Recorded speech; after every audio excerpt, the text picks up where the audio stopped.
Bapak Ibu sekalian, akhwat dan juga ikhwah sekalian yang insyaallah dirahmati oleh Allah Subhanahu wa taala. Kembali kita lanjutkan insyaallah kajian kita Riyadhus Shalihin. Semoga Allah Subhanahu wa taala memberikan manfaat dalam setiap kajian yang kita adakan insyaallah. Semoga Allah berkahi sisa usia kita semuanya, ya rabbal alamin. Bismillahirrahmanirrahim. Insyaallah yang kita bahas adalah untuk hadis yang ke-301 insyaallah.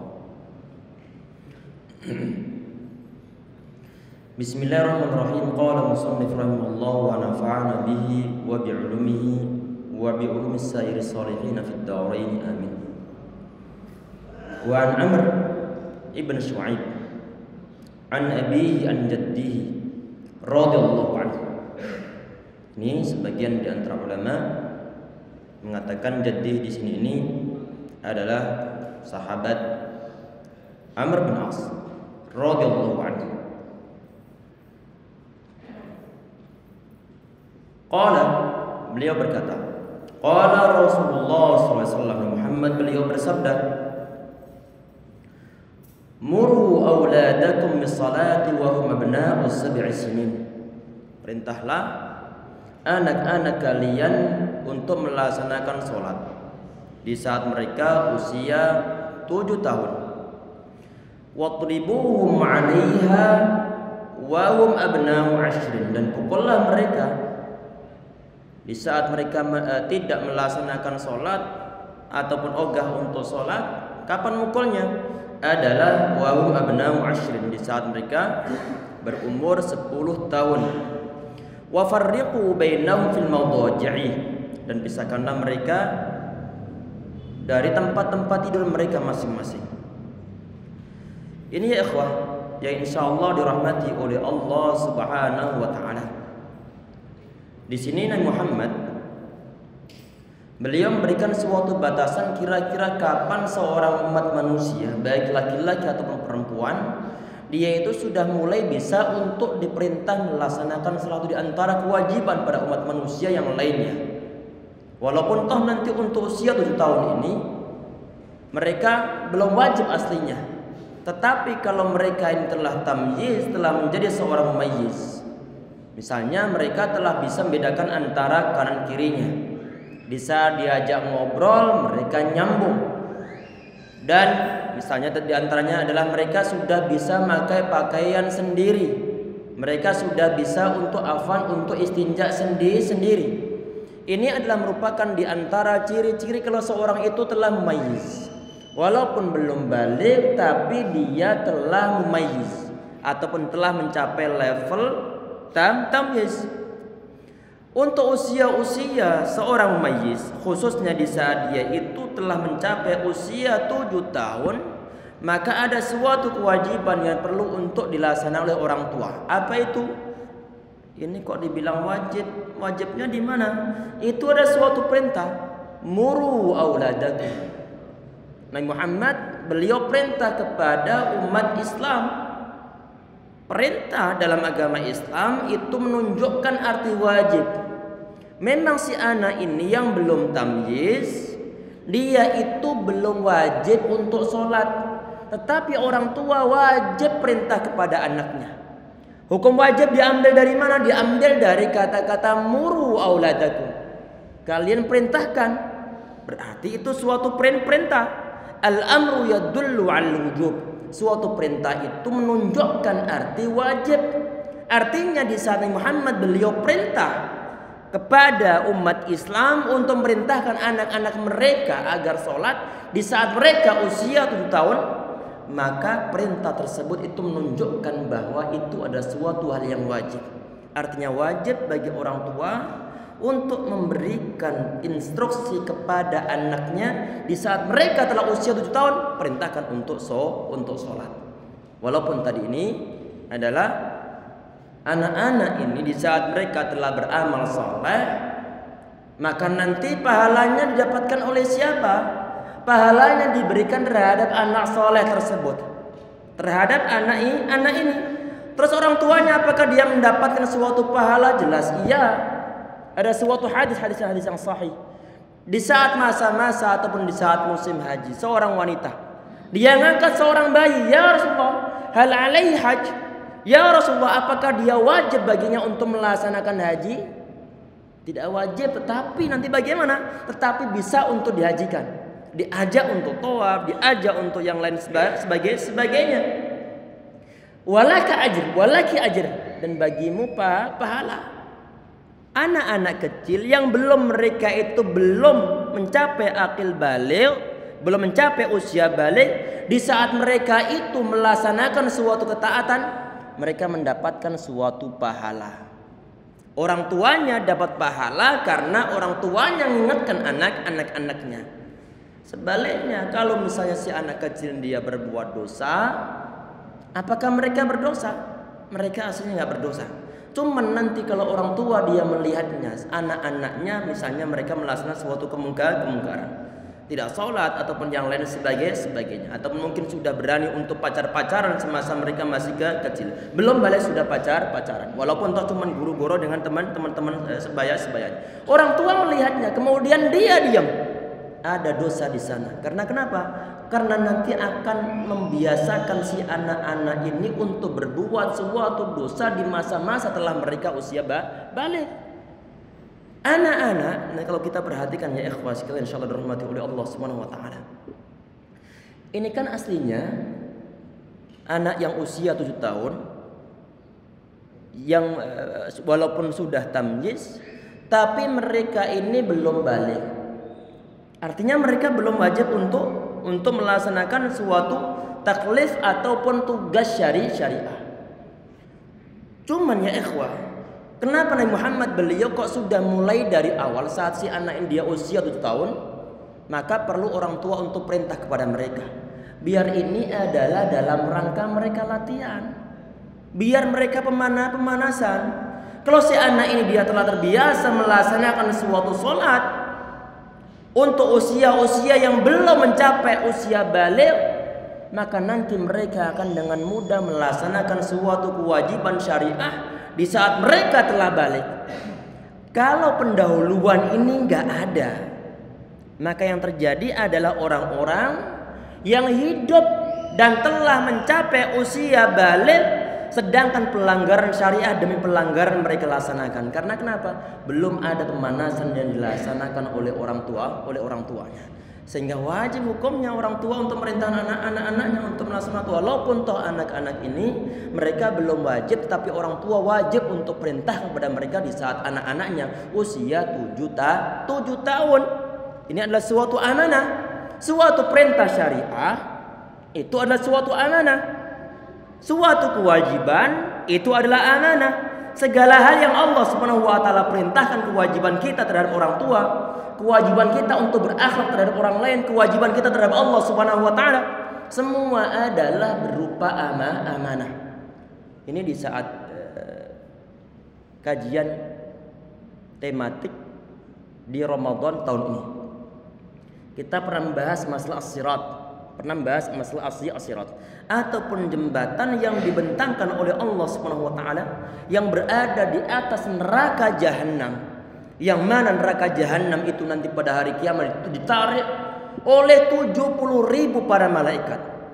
Oleh 70.000 malaikat menarik satu zimam ataupun satu kendali yang ditarik oleh 70.000 para malaikat. Sedangkan kendalinya sebanyak 70.000 juga. 70.000 kali 70.000 ada 4,9 M jumlah malaikat yang menarik neraka jahanam. Sedangkan malaikat itu sebagian hadis bahwa yang jarak antara telinga mereka sampai pundak itu adalah masiratu khamsimi'ati sana, adalah perjalanan selama 500 tahun satu malaikat. Kalau sampai 4,9 M, kita nggak bisa membayangkan. Ini hadisnya hadis yang sahih. Bagaimana besarnya neraka jahanam. Sirat tersebut dibentangkan dari ujung neraka jahanam sampai ujung neraka jahanam. Berarti cukup sangat, kita nggak bisa membayangkan. Di antara kejadian yang ada di atas sirat nanti peristiwanya adalah Allah Subhanahu wa taala tursalu, ataupun Allah Subhanahu wa taala tursul amanatu war rahim. Amanah akan diutus oleh Allah Subhanahu wa taala, dikirim berbentuk seorang makhluk. Berbentuk makhluk. Fataqumani jambi sirat yaminan wa shimala. Dia itu berdiri di kanan kiri as-sirat. Gunanya untuk apa? Kata para ulama, ini adalah untuk menyusahkan orang-orang yang tidak menjaga amanah, yang tidak menjaga masalah tali silaturahim. Bagi orang-orang yang menjaganya akan memudahkan orang yang melewati as-sirat. Bagi orang yang terlalu abai dengan amanah yang dari Allah Subhanahu wa taala akan dipersusah. Di antara yang bersusah itu adalah dua makhluk ini, yang berupa amanah sama berupa ar-rahim. Amanah anak kita itu adalah amanah yang Allah Subhanahu wa taala bebankan di atas pundak kita, yang wajib hukumnya kita perhatikan. Seorang bos ngasih kepercayaan kepada anak buahnya suatu amanah. Seorang ketua dia ngasih suatu kepercayaan kepada anak buahnya adalah suatu amanah. Allah mewajibkan kita untuk sholat 5 waktu, maka itu adalah suatu amanah. Ada perintah Allah SWT bagi orang umat manusia untuk berbakti terhadap orang tuanya. Itu pun suatu amanah. Segala hal yang berupa suatu kepercayaan, kewajiban, perintah yang dibebankan oleh orang yang menjadi atasan kita kepada kita semua adalah dalam bentuk amanah. Ini yang perlu untuk kita jaga. Kalau enggak, maka nanti kita akan dipersusah nanti saat berada di akhirat.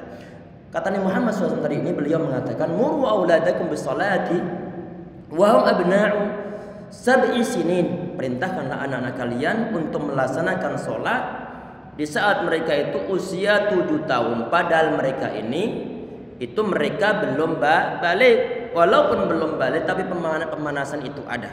Sehingga kalau kita perhatikan bagaimana metode para sahabat di saat mereka itu melatih anak-anak mereka, termasuk di antara yang sangat masyhur adalah mereka itu kunna nusawwimu abna'ana. Kami itu mengajak puasa anak-anak kami, maksudnya adalah sebelum mereka balik. Yang sangat masyhur kisahnya. Biar bagaimana? Biar nanti di saat mereka telah mendapatkan suatu kewajiban syariah setelah mereka itu balik, maka mereka tidak akan meninggalkan kewajibannya, termasuk sholat 5 waktu, termasuk puasa. Ini yang perlu untuk kita laksanakan. Anak-anak ini, anak-anak kita ini perlu untuk dilatih dari awal. Walaupun toh nanti kadang-kadang kita mendapat omelan dari orang lain. Karena kenapa? Karena mungkin anaknya yang diajak ke masjid, dia berisiknya Masya Allah. Masya Allah. Tetapi perlu perhatikan ya ikhwas sekalian, insyaallah dirahmati oleh Allah SWT. Kita pastikan nih, anak-anak kita yang kita ajak ke masjid, mereka itu sudah bisa untuk diomongin. Dalam artian udah perlu latihan terlebih dahulu saat mereka masih berada di rumahnya. Anak-anak kita ini di saat mereka masih kecil, usia 3 tahun, usia 3 tahun setengah, itu mereka sudah bisa untuk tidak lari-lari di dalam masjid. Di saat sholat. Antum tahu si kembar yang anak bawa biasanya? Iya, usia 3 tahun ataupun 3,5 tahun sudah bisa diajak untuk rapi. Walaupun toh masih kadang-kadang nolak, tapi masih proses. Setidaknya mereka itu nggak lari-lari depan orang-orang yang lagi sholat. Para ulama kita ya ikhwas sekalian, sebelum mengajak anak-anak tersebut ke masjid, mereka briefing terlebih dahulu saat mereka berada di rumahnya. Kalau belum yakin bahwa si anak ini nanti belum bisa untuk rapi di masjid, tidak diperbolehkan untuk dibawa ke masjid.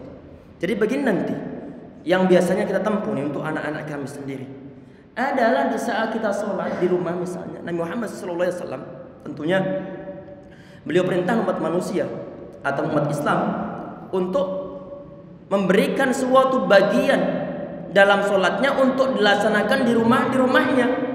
Fa inna fiha khairan, karena ada suatu kebaikan. Kaum laki-laki sholat wajibnya di masjid, sedangkan sholat sunnahnya di rumah. Di saat kita melaksanakan sholat sunnah di rumah, anak-anak kita ini jangan biarkan mereka untuk main-main sendiri.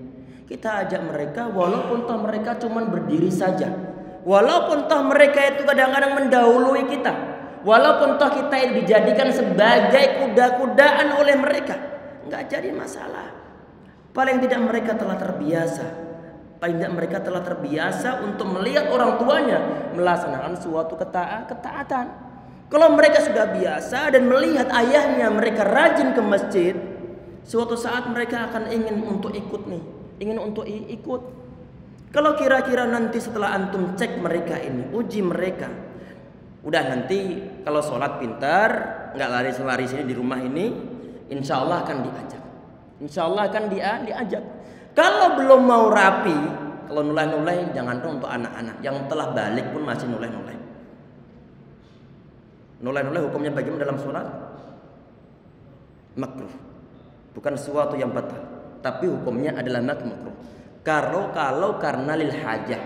Nabi Muhammad SAW beliau pernah nulai-nulai di saat sholatnya. Karena kenapa? Karena di saat masa perang beliau ngutus seorang utusan ke suatu arah. Sehingga di saat beliau sholat, kadang-kadang noleh begini, ini utusan udah nanti jangan-jangan langsung datang dari arah sana. Beliau menoleh ke arah sana. Jelas ya?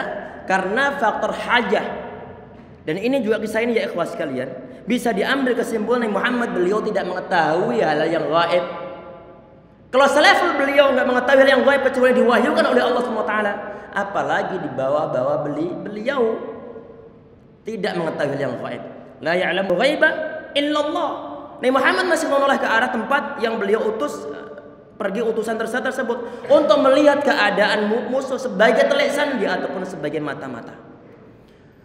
Kalau si anak ini, kembali bahasan, kalau si anak ini saat kita tes di rumahnya dia sudah rapi, selain noleh-noleh, nggak berjalan-jalan dan tidak bergurau, baru kemudian kita ajak ke masjid.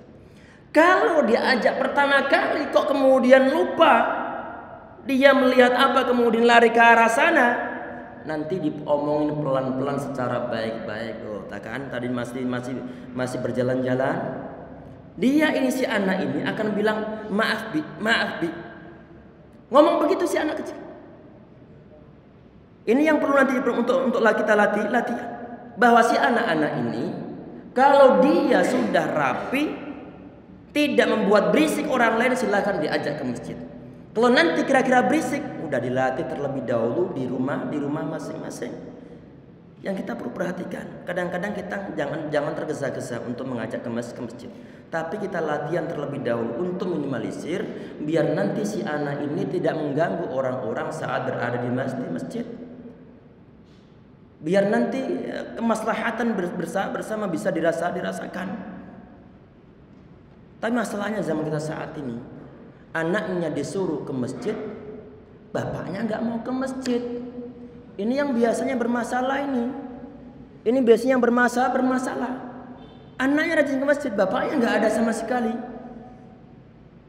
Nggak tahu perkembangan anaknya, ibadahnya itu bagaimana. Ini yang berbahaya bagi posisi orang tua nanti saat berada di akhirat.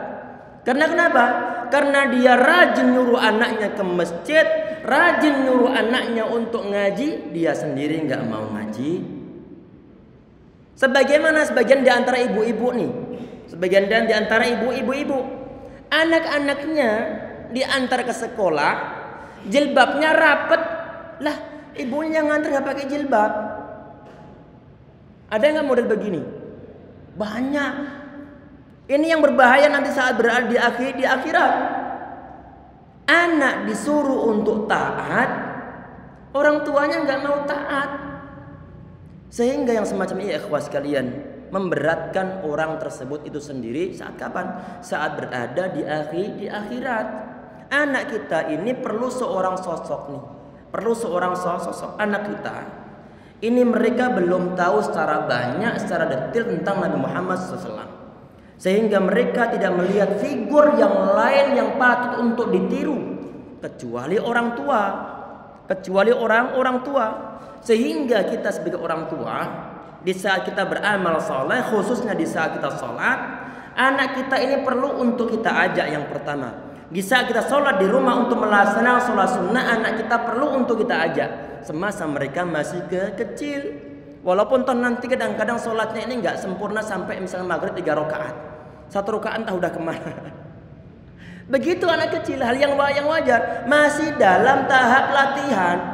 Kalau ini nggak ditempuh, langsung diajak ke masjid, udah heboh di masjid. Heboh di masjid. Apalagi misalkan di sebagian DKM misalnya, bukan hanya di masjidnya, tapi semua DKM kadang-kadang temperamen terhadap anak kecil. Sehingga kadang-kadang kita dapatkan di sebagian masjid, anak-anak dilarang dibawa ke masjid. Ini pun salah, ini model-model begini. Terlalu ekstrim. Kalau anak dilarang ke masjid, nanti udah mereka mencari suatu tempat yang nyaman bagi mereka. Kalau tempatnya baik, tapi nggak apa-apa. Tapi muskilan tempat-tempatnya ini kurang, kadang-kadang mungkin warnet ataupun yang lainnya sebagainya. Sehingga kalau sudah begitu, kita susah untuk menasihati mereka di masa-masa yang akan datang. Tadi ini ikhwah sekalian, jadi Nabi Muhammad SAW itu beliau mengajarkan dalam hadis ini tentang adanya proses latihan, proses tadarruj ataupun berangsur yang perlu ditempuh oleh seorang umat manusia sebelum mereka itu menjalankan suatu ketaatan kepada Allah SWT. Sebelum mereka diwajibkan perlu ada pemanasan terlebih dahulu. Termasuk yang pernah kita sampaikan di sebelum Ramadan dulu. Sebelum Ramadan. Orang-orang yang giatnya hanya di saat Ramadan saja, maka biasanya beberapa hari Ramadan berjalan, dia sudah tidak akan semangat ke masjid. Karena kenapa? Karena nggak ada pemanasan sebelumnya. Kita yang saat ini rajin ke masjid, alhamdulillah, semoga Allah menjaga iman kita insyaallah. Dan semoga Allah SWT selalu memberikan hidayah kepada kita untuk selalu istiqamah insyaallah. Kita saat ini yang rajin ke masjid, yang rajin untuk sholat berjamaah, ini adalah dalam rangka untuk latihan. Kapan? Biar nanti terfokuskan ibadah kepada Allah SWT di saat Ramadan. Sehingga dari awal Ramadan sudah biasa untuk taat, akan terus berlangsung sampai akhir Ramadan. Dan ibadahnya tidak hanya di saat Ramadan saja, tapi habis Ramadan ibadah terus dilanjutkan karena kita ini masih dalam masa-masa perjuangan untuk mendapatkan ridho dan pahala Allah SWT. Akan terus dilaksanakan sampai nanti kita meninggal. Semoga Allah SWT mewafatkan kita dalam keadaan husnul khatimah insyaallah, dalam keadaan beribadah kepada Allah SWT insyaallah. Amin ya rabbal alamin. Jadi anak-anak kecil tadi ini mereka perlu untuk diperintahkan untuk melaksanakan suatu kewajiban. Kita diwajibkan, walaupun mereka belum wajib, tapi kita diwajibkan untuk memerintahkan kepada mereka. Biar mereka terbiasa menjalankan suatu ketaatan. Sehingga nanti kita justru itu memudahkan kita di saat mereka telah dewasa, di saat mereka telah balik, maka mereka telah terbiasa untuk berbuat suatu ketaatan. Kemudian di poin berikutnya, wadribuhum 'alaiha wa hum abna'u 'ashrin, dan pukullah mereka di saat mereka itu ogah melaksanakan suatu solat di saat mereka usia 10 tahun. Anak 10 tahun nggak mau solat, ini orang tua dia berhak untuk memukul anak-anaknya. Tetapi pukul-pukulan yang diperuntukkan untuk ngajari semacam ini ada batas-batasannya. Jangan sampai nanti menimbulkan bekas di dalam kulitnya, disampaikan oleh para ulama. Dan jangan sampai memukul di bagian wajah. Ini perlu untuk dihindarkan, hukumnya haram memukul bagian wajah. Nabi Muhammad beliau mengatakan dalam sebuah hadis yang sahih, "Idza darabtum fajtanibul wajha," kama qala alaihi wasallam. Kalau kalian mukul maka kalian hindari bagian wajahnya. Bagian wajahnya.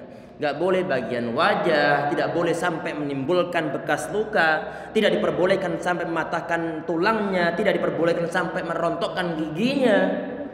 Ini masuk penjara. Anak dihajar sampai rontok giginya mungkin. Kalau anak nggak terima, orang tua masuk penjara. Jadi perlu ada batas-batasannya. Jadi dipukul secara baik-baik, pelan pukulannya.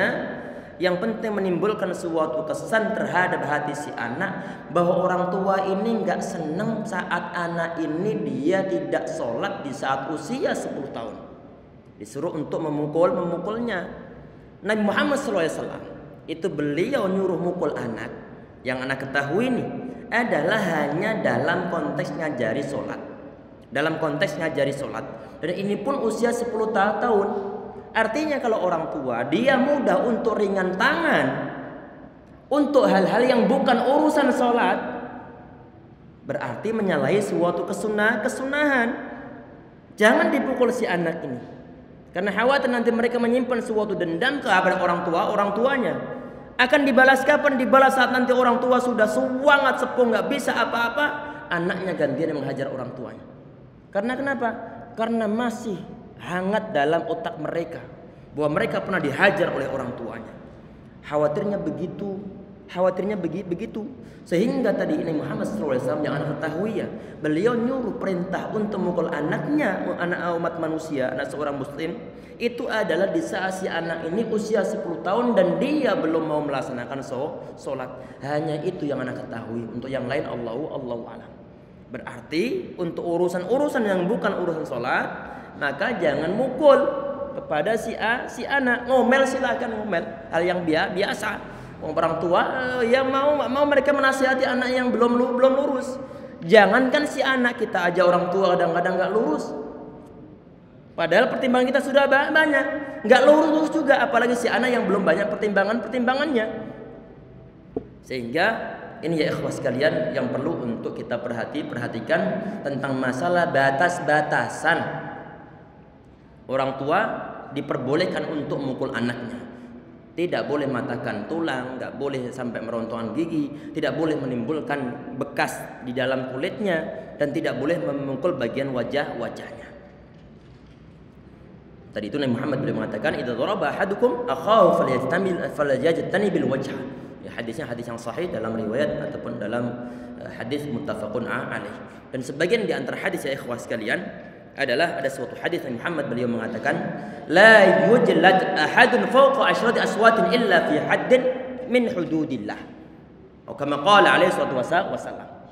Jadi seorang itu enggak boleh dijilid, enggak boleh dicambuk melebihi 10 kali. Melebihi 10 kali.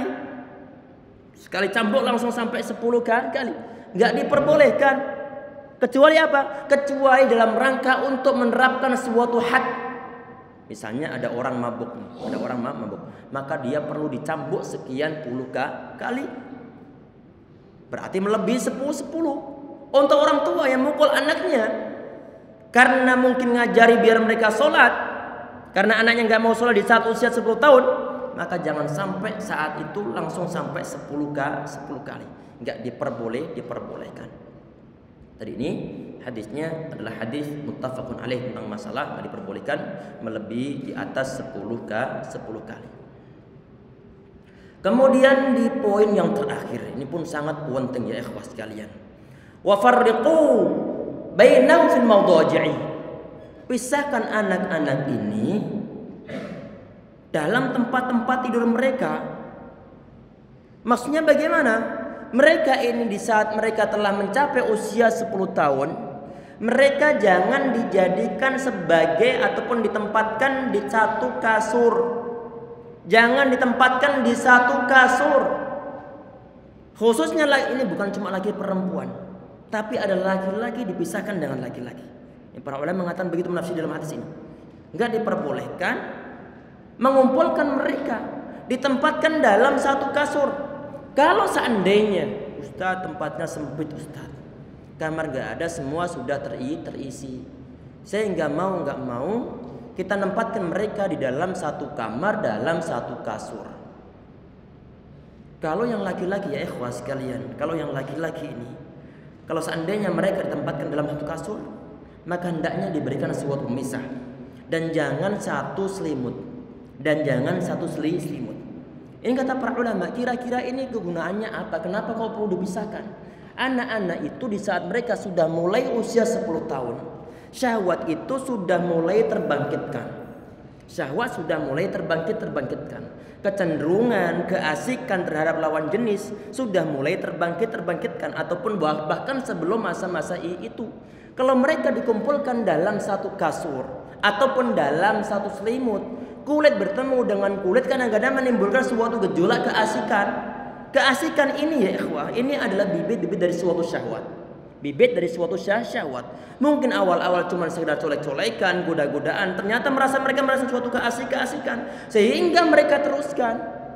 Kalau hal ini terjadi terus-terusan dan tidak diperhatikan oleh orang tuanya, dan orang tuanya tidak ngeh tentang perbuatan tersebut yang aslinya diperintahkan untuk memisahkan di antara mereka, tetapi masih ditempatkan dalam satu kamar, masih ditempatkan dalam satu tempat tidur, yang khawatirnya adalah terjadi suatu hal-hal yang tidak diinginkan. Saudara perempuan dia naudzubillah zina dengan saudara laki-lakinya, ataupun saudara laki-laki karena awal-awal dia colek-colekan saja, kemudian ataupun mungkin afwan saling peluk ataupun yang lainnya, sehingga suka sesama jenis. Naudzubillah ini, naudzubillah, suatu pelanggaran yang sangat berat. Padahal awal-awal urusannya cuma simpel sepele, pisahkan mereka dari tempat ranjangnya ataupun tempat tidurnya. Ini ya ikhwas sekalian, kalau sudah tempel-tempelan, merasakan suatu keasikan di sana, walaupun awal-awal cuman gurau, khawatirnya nanti berakibat fatal di masa-masa yang akan datang. Suatu syariah Nabi Muhammad SAW itu ya ikhwas sekalian, beliau setiap ucapan beliau, wa ma yantiqu 'anil hawa in huwa illa wahyu yuha, dan tidaklah apa yang diucapkan oleh Muhammad, oleh Rasulullah ini, kecuali wahyu yang telah Allah Subhanahu wa taala berikan kepada beliau. Kalau itu adalah suatu wahyu bersumberkan dari Allah Subhanahu wa taala, tentunya dia yaitu Allah Subhanahu wa taala tahu untuk kemaslahatan hamba-hambanya. Tahu kalau seandainya dibiarkan dalam satu kamar, dibiarkan dalam satu ranjang dan tidak dipisahkan di saat mereka usia 10 tahun, akan terjadi suatu hal-hal yang berbahaya di masa-masa yang akan datang, yang tidak ada unsur kemaslahatannya. Ustadz, kalau anak saya masih takut bagaimana? Mas takut dibuat nanti ayahnya sementara waktu menemani si anak-anak ini. Dan juga perlu ditumbuhkan sifat bahwa kegelapan, lampu ataupun hantu itu nggak ada. Hantu itu nggak ada hanya dalam film. Hanya ada dalam film. Sebagian di antara antum mungkin yang pernah nonton pocong ataupun mungkin istilahnya dulu, masa-masa dulu, sundel bolong ataupun ngesot. Terus terang aja nih, antum pernah menjumpainya? Pernah menjumpai? Yang paling sepuh di sini siapa? Mana yang paling sepuh? Semua aku muda ini. Tidak akan pernah bertemu dengan hantu-hantu tersebut. Jin memang ada. Cuman kadang-kadang kita itu diracuni oleh tontonan horor, sehingga timbul khawatiran di sini.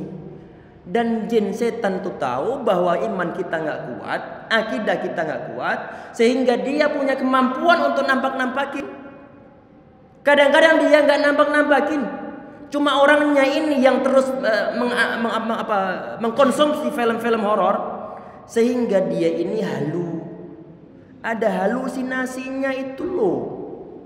Ini nanti kadang-kadang anak-anak kita diracuni oleh tontonan tersebut, sehingga di saat dia disuruh tidur sendirian dia takut, lampunya dimatikan dia takut. Ini pun perlu dilatih sejak mereka kecil. Sekali-kali ajak mereka untuk kuburan di saat tengah malam. Kalau seandainya mereka ini telah teracuni dan tontonan-tontonan tersebut, ajak mereka kuburan, buktikan di sana. Kalau ada nanti bertemu dengan sundel bolong lah, bertemu dengan sur ngesot lah, bertemu dengan dokter ngesot lah, bertemu dengan pocong lah ataupun yang lain sebagainya, bilang. Kita jamin mereka tidak akan bertemu. Kadang-kadang pesantren melatih akidah mereka untuk datang ke kuburan. Untuk datang kuburan. Di samping ziarah kubur, malam-malam termasuk di antara Nabi Muhammad SAW itu beliau kadang-kadang ziarah kuburnya di saat malam-malam. Pernah sebagian kejadian Nabi Muhammad beliau nginep di jatahnya untuk nginep di Aisyah. Tengah malam beliau pergi diikuti oleh Aisyah. Ternyata beliau menziarahi kuburan pakai. Artinya ziarah kubur malam-malam diperbolehkan. Untuk melatih keberanian, untuk mengingatkan suatu kematian, untuk mendoakan ahli kubur. Bukan untuk minta kepada penghuni kuburan, tapi untuk mendoakan penghuni kuburan. Perlu untuk dilatih. Sebagian pesantren menerapkan hal tersebut. Untuk bagaimana? Untuk melatih keberanian dan untuk menghapuskan akidah-akidah yang meracuni mereka, kepercayaan yang nggak benar karena adanya tuntunan-tuntunan yang horor. Ini pun adalah tugas dari orang tua. Dilatih mereka sejak kecil, biar mereka punya keberanian dan untuk membuktikan bahwa yang ditonton itu ada sesuatu yang nggak benar, ada sesuatu yang nggak baik, yang nggak benar. Ini adalah PR untuk kita semuanya.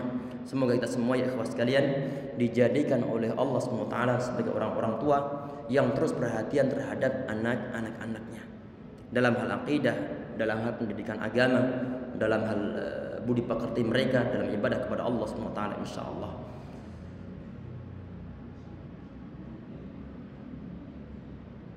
Kurang 1 menit. Sebagai penutupnya, Ana mengumumkan itu yang ada di banner yang di luar itu daurah, itu yang adain adalah Mentabah Al-Khansa sama kerjasama DKM Masalah Taqwa. Itu program kami. Di situ ada nama Abu Muhammadin Mulyadi, nama saya berarti Abu Muhammadin Mulyadi. Daurah hari Ahad nanti kita umumkan. Nanti kalau seandainya sebagian di antara antum yang daftar, nanti sebagian di antara ikhwah atau panitia ada yang di mana di sana antaranya ya untuk mendaftar, barangkali ada yang mau. Itu nanti pembahasan tentang Aisyah radhiyallahu anha yang mana beliau difitnahin, beliau kadang-kadang dikafirkan oleh sebagian di antara umat yang mereka ngaku bahwa mereka adalah umat Islam. Dibahas dalam suatu kitab hanya 56 bait. Kita bahas nanti sekali pertemuan langsung khatam. Yang nanti seandainya dia pengen dapat sanad, maka nanti bisa ikut tes sanad langsung nyambung kepada penulis kitab. Itu yang pertama. Yang kedua adalah tentang masalah ngaji IT. Apa yang kita tampilkan saat ini, model-model begini yang tampil saat ini, yang di sini ataupun yang ditampil di Facebook untuk Ma'had Mentabah ataupun yang di YouTube, itu adalah hasil dari OBS yang insya Allah kita bahas di hari Ahad nanti. Ini yang tampil saat ini mulai dari running tag-nya, mulai dari waktu-waktunya, semuanya ini adalah dari aplikasi yang disebut sebagai OBS. Dan insya Allah ya, tentunya untuk dakwah, dakwah. Dan ini yang ditampilkan di Zoom. Kalau seandainya misalnya kita lagi webinar antara lembaga ataupun antar pengurus, maka nanti yang tampil bisa model-model semacam di Zoom, di Zoom. Kita cukup sekian insyaallah. Nanti habis sholat isya mungkin ada sekitar 10 menit beliau nunggu di sana. Barangkali ada yang mau daftar. Insyaallah kita cukup sekian untuk pertemuan kita kali ini. Afwan diakhiri oleh iklan. Insyaallah membawa suatu kebaikan akhir kita semua insyaallah ya rabbal alamin. Subhanallahi wa bihamdika asyhadu an la ilaha illa anta astaghfiruka wa atubu ilaik. Assalamualaikum warahmatullahi wabarakatuh.